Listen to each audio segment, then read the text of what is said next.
दोस्तों आज इस वीडियो में हम जानेंगे कि सिकमी ज़मीन होता क्या है और सिकमी ज़मीन किसे कहते हैं और सिकमी ज़मीन को विशेष सर्वे में एंट्री कर सकते हैं कि नहीं, और सिकमी ज़मीन के बारे में बहुत सारी जानकारियाँ इस वीडियो में आपको मिलने वाला है। वीडियो को शुरू से अंत तक देखिएगा, कहीं स्किप नहीं कीजिएगा। जब तक वीडियो को शुरू कर रहे हैं तो वीडियो को लाइक और सब्सक्राइब कीजिएगा और बेल आइकन को भी ऑन कर लीजिएगा, जिससे सभी वीडियो का नोटिफिकेशन आपको सबसे पहले मिले। और इसमें एक महत्वपूर्ण जानकारी इसमें दिया जा रहा है। यह जानकारी सिर्फ आपको बहुत ही हेल्पफुल होगा। यह जानकारी आपको रखना चाहिए और समझना चाहिए। ऐसे तो आपने सारे वीडियो में सिकमी ज़मीन के बारे में जाना है, इस बारे में भी हम आपको जो है सो इसमें सिकमी ज़मीन के बारे में पूरी जानकारी भी देंगे और सिकमी ज़मीन का विशेष सर्वे कर सकते हैं कि नहीं कर सकते हैं, या फिर सिकमी ज़मीन के बारे में जो भी इम्पोर्टेंट जो जानकारी रखना चाहिए वो हम आपको देंगे। इस वीडियो में आप जो है सो ऐसे हमने कहा कि सिकमी ज़मीन को सर्वे में रख सकते हैं कि नहीं रख सकते हैं, लेकिन एक रूल है जिसके अनुसार से आप सिकमी ज़मीन पर हक जमा सकते हैं या नहीं जमा सकते हैं। सारी चीज़ को इस वीडियो में क्लियर करेंगे। तो चलिए हम लोग जानते हैं कि पहले सिकमी ज़मीन कहते किसे हैं। तो सिकमी ज़मीन कहने का मतलब हो गया कि कोई सिकमी ज़मीन में यानी कोई ज़मीन है, इसका एक मालिक है, ठीक है।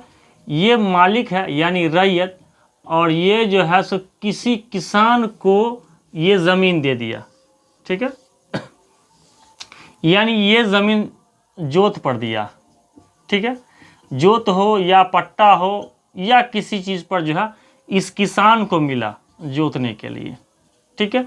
और ये मालिक हो गया। तो मालिक जो है सो किसान को ज़मीन जोतने के लिए जा, तो वो किसी विशेष निबंधन के द्वारा दिया जाता है कि हम आपको जो है सो दे रहे हैं ये ज़मीन, आप जोतिए, कोड़िए, खाइए, जो भी करना है कीजिए, ठीक है। तो इस प्रकार के ज़मीन को सिकमी ज़मीन कहते हैं। चलिए, ये हो गया सिकमी ज़मीन। और इस सिकमी ज़मीन को सरकारी नियम के अनुसार आप इसे 12 साल से ज़्यादा नहीं दे सकते, यानी 12 साल से पहले आप इसे क्या कर सकते हैं, वापस ले सकते हैं। उसका फिर नया निबंधन कराया जाएगा तो यह सिकमी ज़मीन फिर से आपका होगा, चलेगा। लेकिन अब यहाँ क्या उठता है कि सिकमी ज़मीन आपका है या फिर आप उस पर दावा कर रहे हैं, तो किस आधार पर दावा कर रहे हैं। तो इस दावा के बारे में भी हम लोग जानते हैं और इसको जो है सो अपने नॉलेज में लेना है। इसको इससे जो है सो किसी प्रकार का विवाद नहीं करना, सिर्फ नॉलेज के लिए।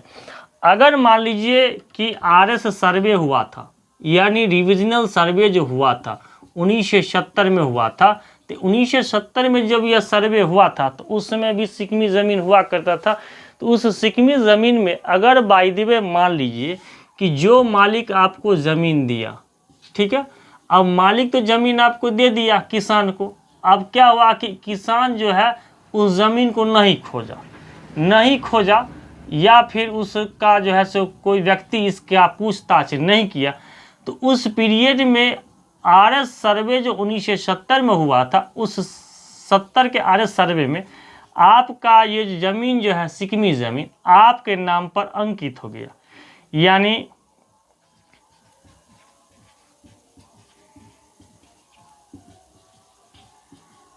ये आपके नाम पर जो है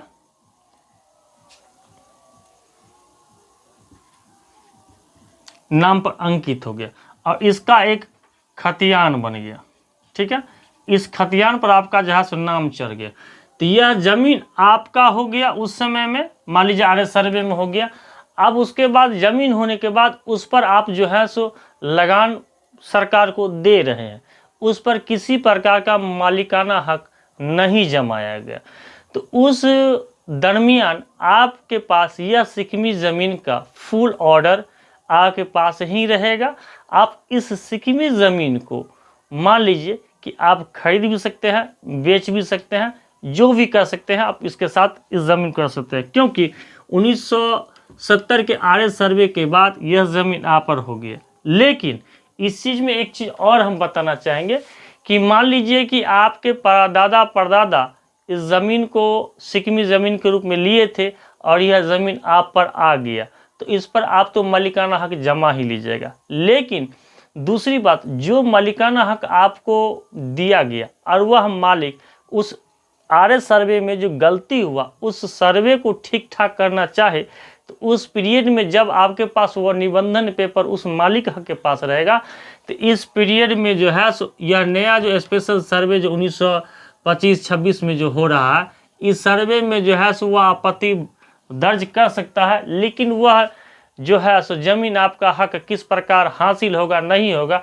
वो आपको कोर्ट तय करेगी, इससे पहले कोई तय नहीं कर सकता। या फिर जमीनी विवाद के मामले में जो भी मामला होता है वो कोर्ट तय करती है। यह वीडियो आपको सिर्फ समझाने के लिए है कि यह आप इसे किस तरह समझिएगा, किस तरह इसको उपयोग में लाइएगा, इस तरह का है। यह वीडियो किसी भी चीज़ का दावा नहीं करता है, यह आपको सिर्फ समझाने के लिए है कि आपको इस तरह का अधिकार मिला है तो आप इस तरह अधिकार ले सकते हैं, अधिकार नहीं मिला है तो इस तरह का अधिकार आप नहीं ले सकते।